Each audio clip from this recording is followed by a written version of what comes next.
തൃശിവപേരൂർ പൂരം കാണാൻ പോരുമോ നീ സോദര?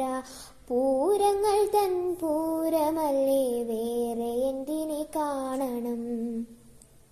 പഞ്ചവാദ്യവും പാണ്ടിമേളവും കോലുരുമ്മും താളവും ഇലഞ്ഞിത്തറ തൻ മേളം കേട്ടോ ഇളകിയാടും വേളയും.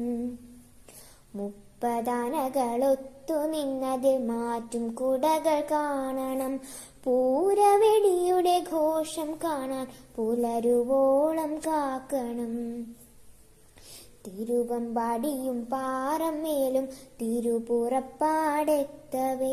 തിരയടങ്ങാ കടല് പോലെ ജനമിരമ്പും നേരമായി. കൊമ്പനാനകൾ മുമ്പിൽ നിൽക്കെ നെഞ്ചിലുണ്ടൊരു ചിന്തന, മംഗലാം കുന്നത്ത് കർണൻ ഇല്ലെന്നുള്ളൊരു വേദന. ദുഃഖമാണിനി തമ്മിലുപചാരം പറഞ്ഞ് പിരിഞ്ഞിടാം, വീണ്ടും പൂരം പോരും നമ്മൾ കാണുമോ എൻ സോദര?